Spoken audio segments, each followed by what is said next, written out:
وہ ایک بادشاہ سلامت تھے، ان کو خواب آیا کہ میرے سارے دانت ٹوٹ گئے، تو ایک تعبیر کرنے والا بلایا،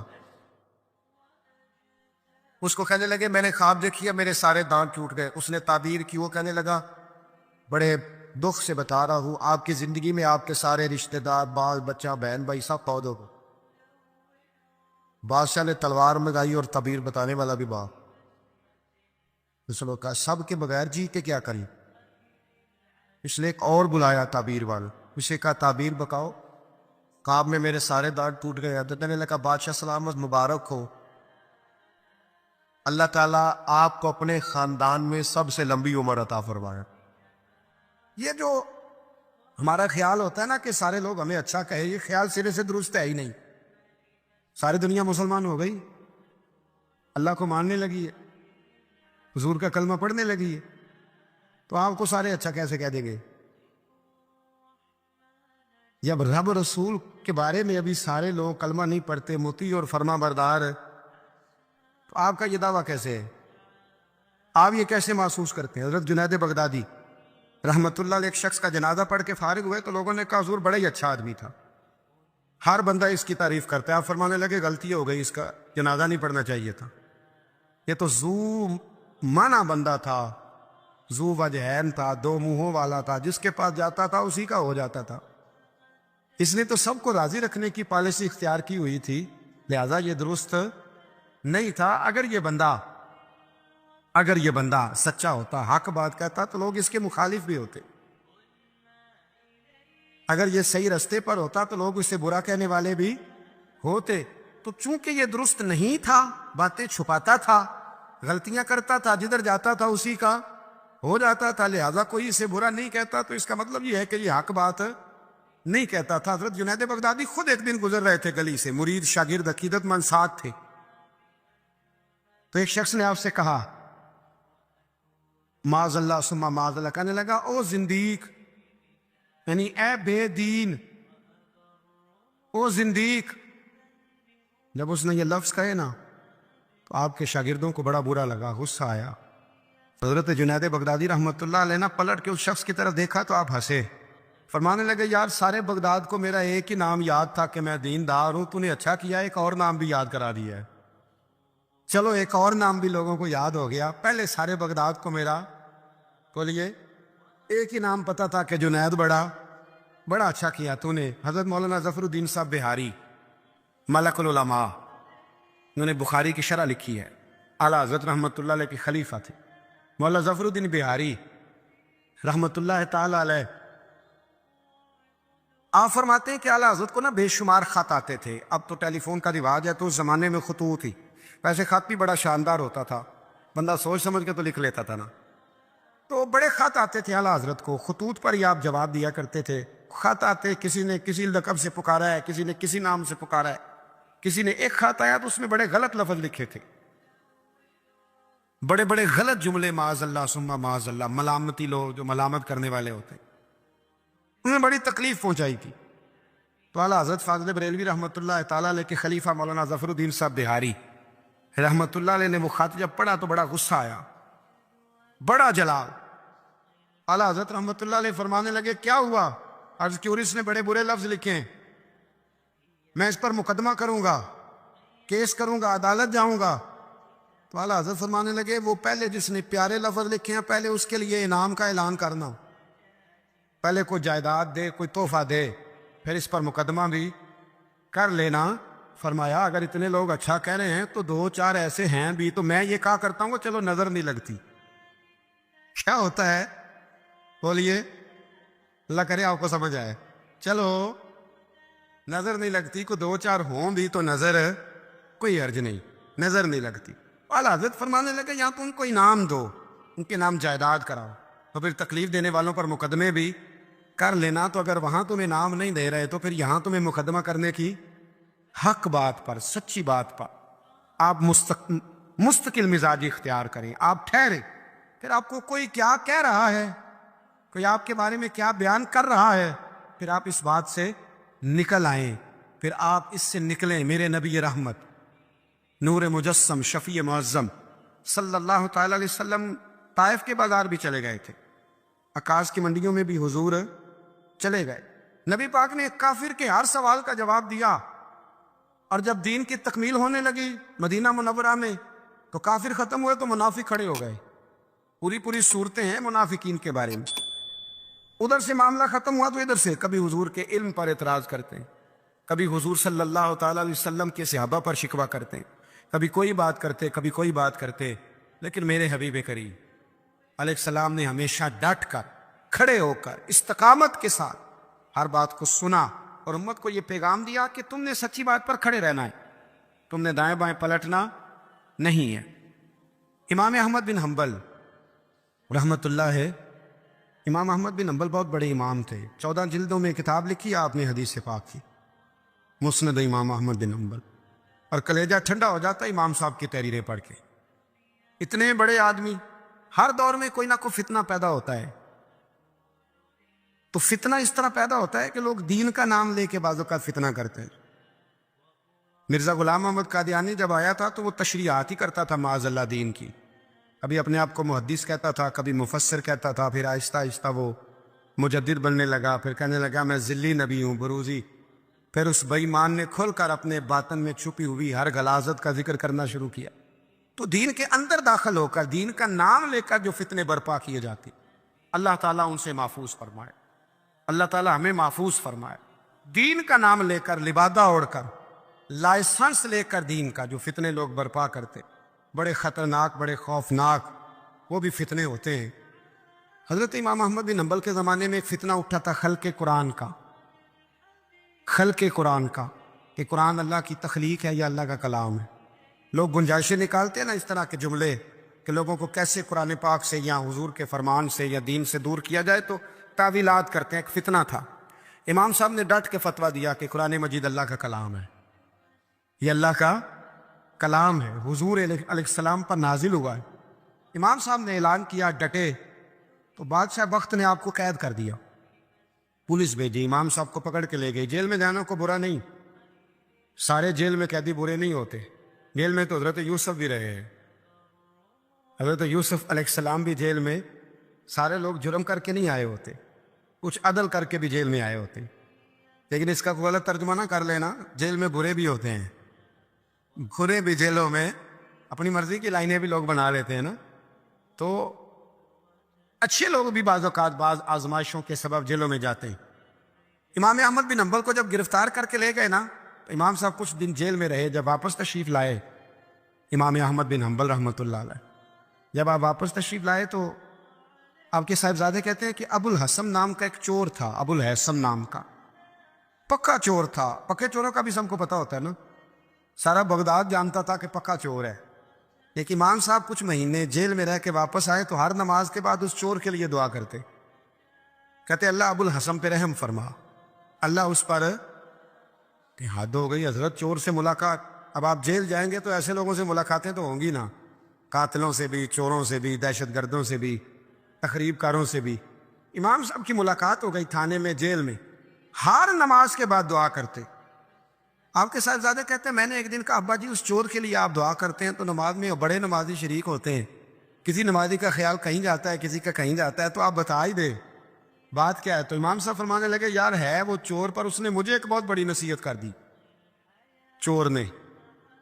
ہم تو محدثین اور علماء کی بات نہیں نہ سنتے، تو نصیحت لینے والے کہتے ہیں جہاں سے اچھی بات ملے وہاں سے لے لو. کہتے ہیں چور نے مجھے ایک نصیحت کی. حضور وہ کیا؟ کہتے ہیں جب میں تھانے میں گیا تو وہ بھی تھانے میں تھا، میرے ساتھ ملاقات ہوئی تو کہنے لگا حضور آپ حق اور سچ پہ ہیں، حضور آپ حق اور سچ پہ. کہنے لگا میں چور ہوں، چوری کے الزام میں آیا ہوں. پہلی دفعہ نہیں آیا، کئی دفعہ آ چکا ہوں.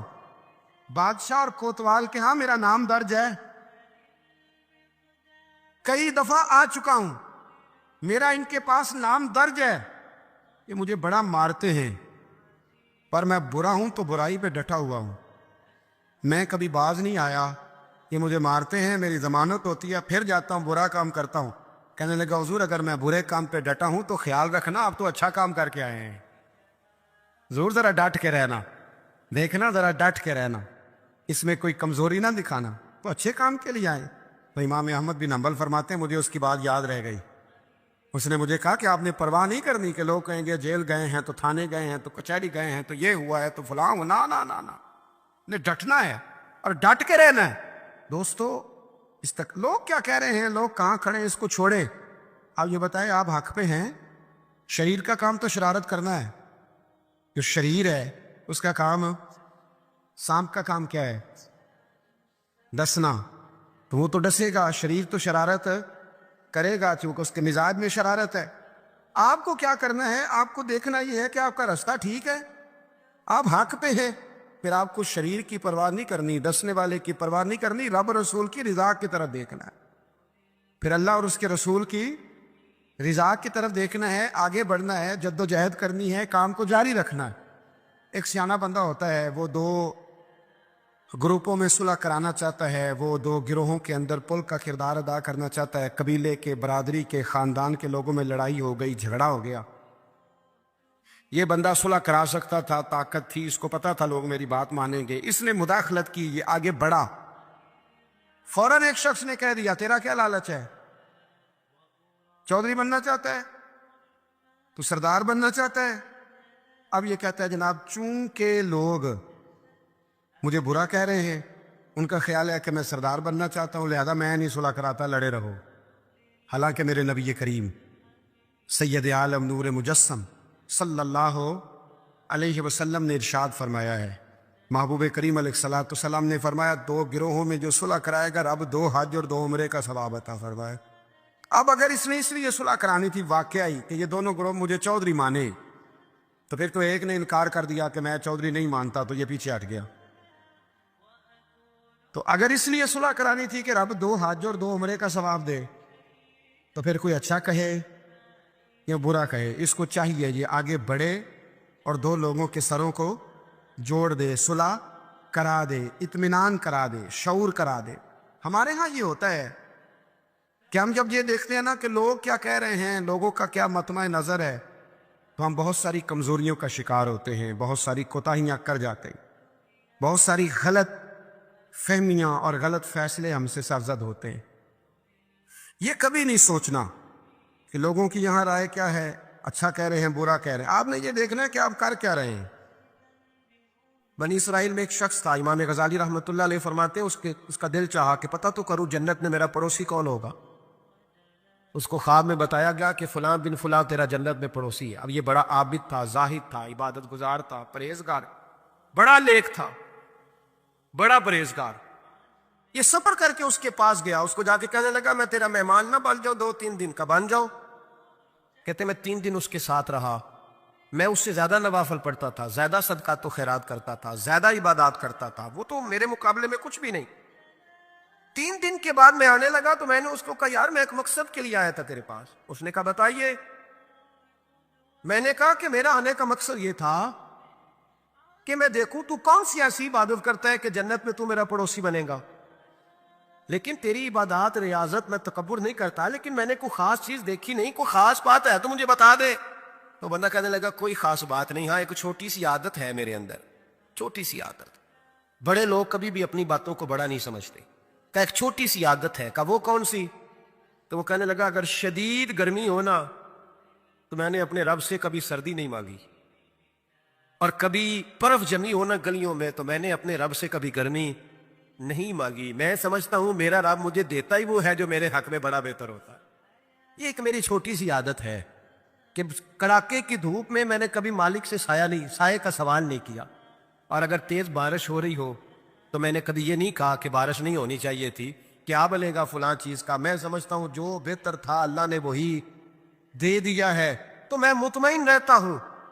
تو عابد وہ نیک آدمی وہ اللہ کے ولی کہنے لگے اسے چھوٹی سی عادت نہ بتا, تیری یہ وہ عادت ہے جس کی وجہ سے رب تجھ سے راضی ہو گیا ہے, اللہ تجھ سے راضی ہے تیری اس عادت کی بنا پر.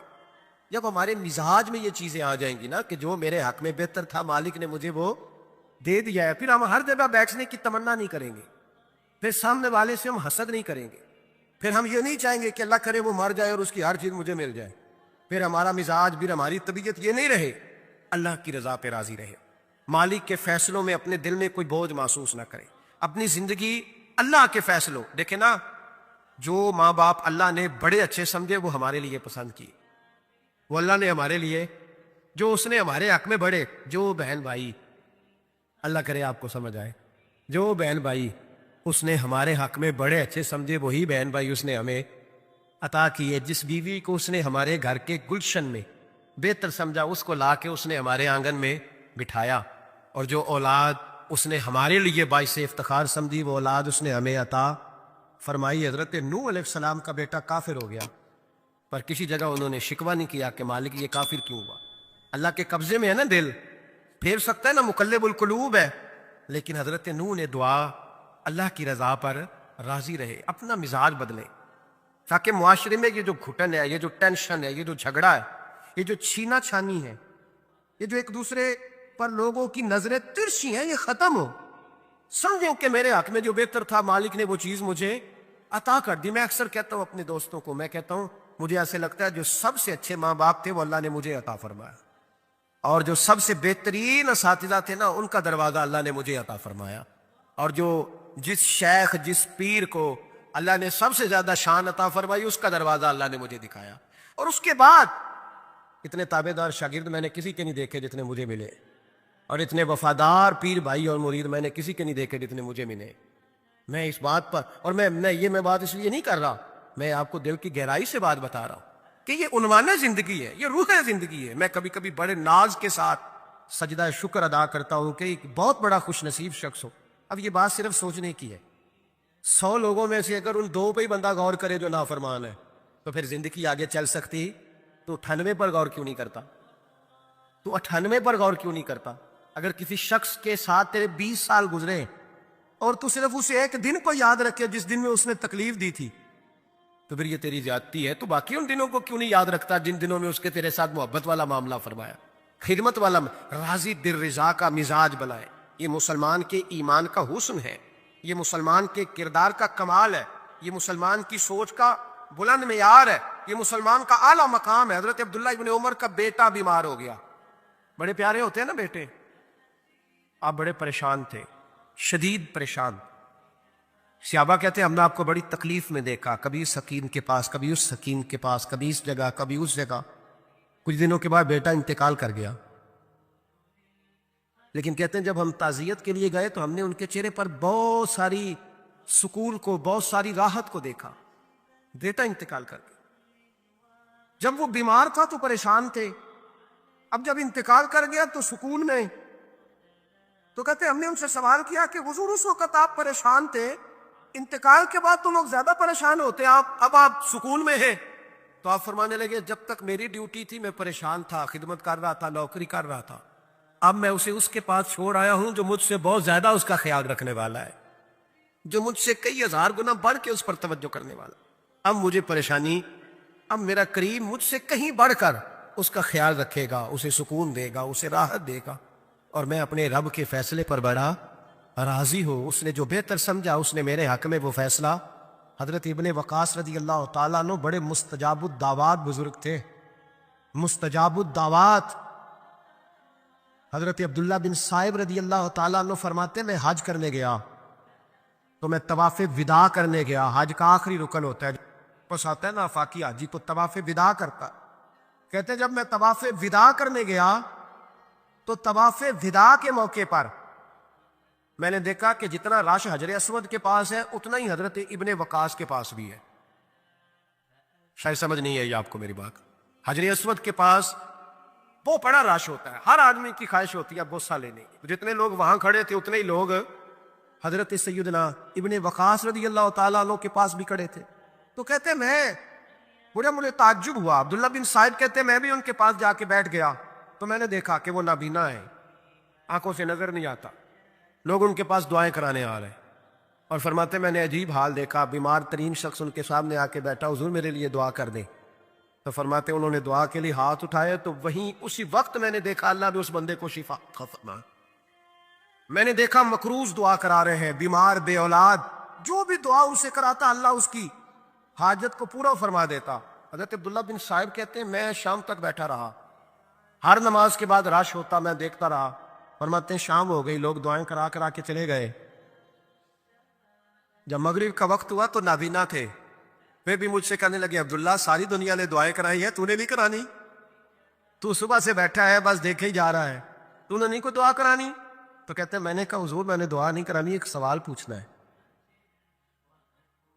تو فرمانے لگے پوچھو. تو میں نے کہا حضور سارا زمانہ جو دعا کراتا ہے اور اللہ آپ کی قبول کرتا ہے, تو ایک دعا آپ اپنے لیے بھی کر لیں, اللہ آپ کو آنکھیں عطا فرما دے.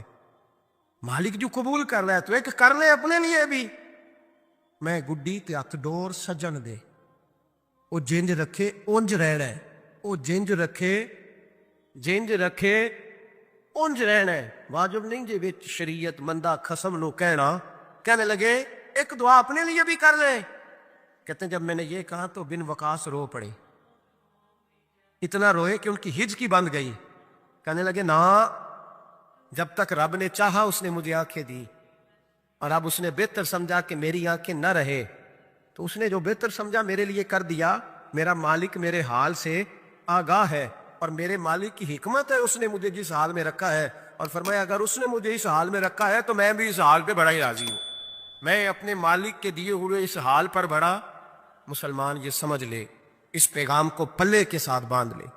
اگر اس نے جلد بازی دکھانی ہے, اگر اس نے بے راہ روی کرنی ہے, اگر اس نے اللہ تبارک و تعالیٰ کے فیصلوں میں مداخلت کرنی ہے, پھر یہ تو ممکن ہی نہیں. یہ ہو سکتا اس لیے کہ اس کی لگامیں کسی اور کے پاس ہیں, اس کے فیصلوں کا اختیار کسی اور کے پاس ہے. اپنے آپ کو اپنے مالک رضی اللہ عنہم ورضوا عنہ ذالک الفوز العظیم.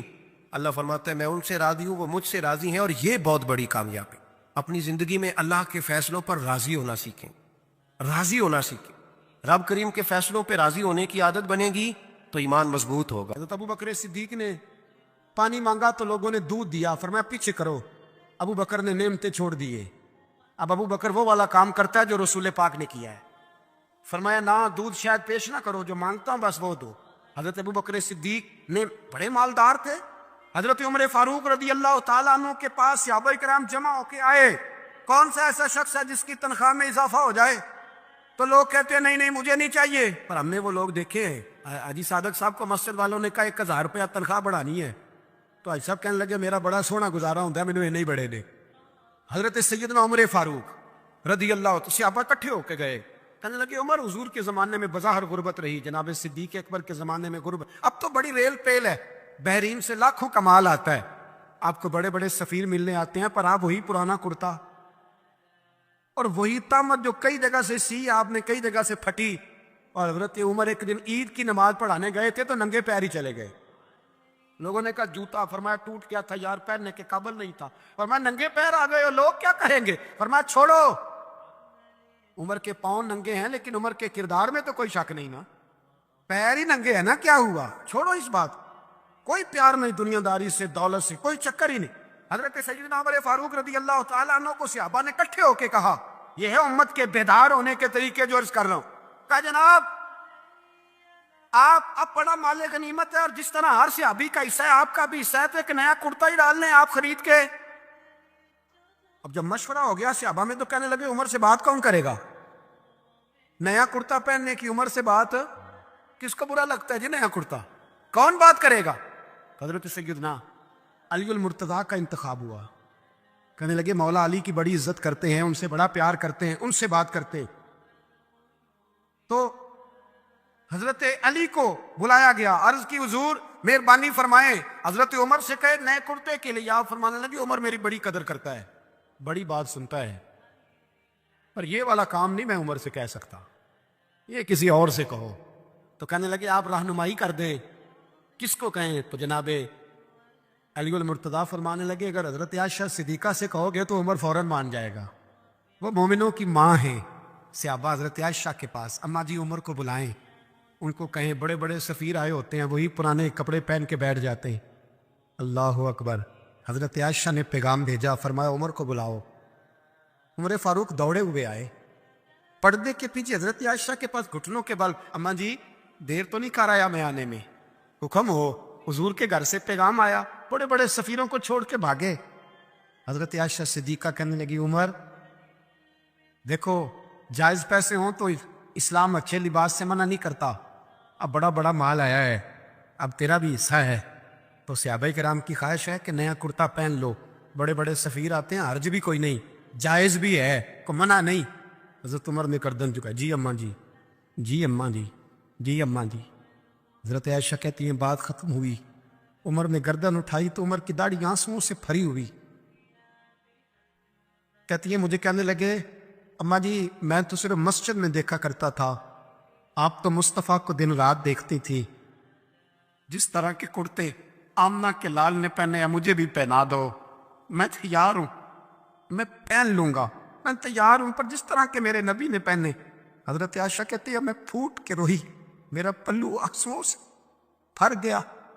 فرماتی ہیں میں عمر کی بات سنتی گئی تو میرا پلو آنسوؤں سے، میں نے کہا عمر تو جا، تو ٹھیک ہے۔ فرماتی ہے عمر فاروق سلام کر کے اٹھے، امیر المومنین چلے گئے، اس کونے میں صحابہ چھپے ہوئے تھے، وہ آئے، کہا اماں جی کیا بات ہوئی؟ تو میں پھر رو پڑی۔ میں نے کہا کیا بتاؤں، تمہیں پرانے کرتے نظر آتے ہیں، اسے محمد عربی کے جلوے نظر آتے ہیں، اسے رسول اللہ کا رنگ نظر آتا ہے، اسے وہ غلامی نظر آتی ہے۔ عمر کو دنیا سے پیار، اور دنیا سے پیار نہیں تھا، دعا پتہ کیا تھی؟ یوں جھولی اٹھا کے اللہ مرزقنا شہادتن فی سبیلک واجعل موت فی بلد حبیبک، اللہ عمر کو بسترے والی موت نہ دینا، موت شہادت کی دینا، اور میں میدان میں جا کے نہیں مرنا چاہتا، مجھے رسول اللہ کے شہر میں موت چاہیے، پار جا کے نہیں، یہی میدان لگے مدینے میں، یہی موت آئے، اسباب بنا، میں مدینہ بھی نہیں چھوڑنا چاہتا۔ او بھائی ان لوگوں کو نہیں پیار تھا، جناب صدیق اکبر کا وصال ہوا تو زہر کے اثر سے، وہ جو آپ کو زہر لگا تھا، بعض مفسرین نے لکھا ہے کبھی کبھی وہ جو سانپ نے ڈسا تھا تو کبھی کبھی اس کا اثر آتا تھا، بس اللہ نے شہادت دینی تھی کبھی کبھی، ورنہ تو بڑی شفائیں تھیں۔ حضرت عمر شہید، حضرت عثمان، جناب علی، امام حسن، امام حسین، علی اکبر، علی اصغر، حضرت عباس، حضرت سعد بن معاذ، حضرت امیر حمزہ، مصعب بن عمیر۔ میرے محبوب نے تو لسٹ بنائی شہیدوں کی، لسٹ بنائی شہیدوں کی، شہادت سے پیار کیا رسول اللہ صلی اللہ علیہ وسلم کے غلاموں نے، پیار کیا شہادت سے، اسی لیے تو کافر اٹھ نہیں سکا کہ شہادت سے حضرت سعد بن معاذ رضی اللہ تعالیٰ عنہ کو زخم لگ گیا، جنگ سے زندہ آ گئے لیکن زخم ہے، رو کے کہنے لگے محبوبہ سارے شہید ہو گئے، میں ایسے ہی رہ گیا۔ حضور نے فرمایا نہیں، رب تجھے بھی شہادت کی موت ہی عطا فرمائے گا، اسی زخم میں پردہ ہو گیا۔ میرے بھائی حضرت عمر بن جموح رضی اللہ تعالیٰ عنہ 4 بیٹے لے کے احد کے میدان میں آئے، کہا محبوبہ میرے 4 ہی تھے، میں سارے لے آیا ہوں، سارے ہی قبول ہیں؟ فرمایا ٹھیک ہے، پھر خود بھی زرہ پہن لی، ایک ٹانگ سے لنگڑے تھے، ٹانگ چھوٹی تھی۔ حضور نے فرمایا تو نے کیوں لباس پہن لیا ہے؟ کہا حضور میں نے بھی تو جہاد پہ جانا ہے نا۔ تو حضور نے فرمایا تیرے 4 بیٹے تو جا رہے ہیں، تو کہا یا رسول اللہ کیا لنگڑے جنت میں نہیں جا سکتے؟ حضور لنگڑے اللہ کو قبول نہیں، میں نہیں جا سکتا؟ تو میرے نبی پاک صلی اللہ علیہ وسلم نے فرمایا نہیں، جنت تو تیرا انتظار کر رہی ہے۔ کہا حضور پھر میں بھی جاؤں گا، بچے جائیں گے تو میں بھی جاؤں گا۔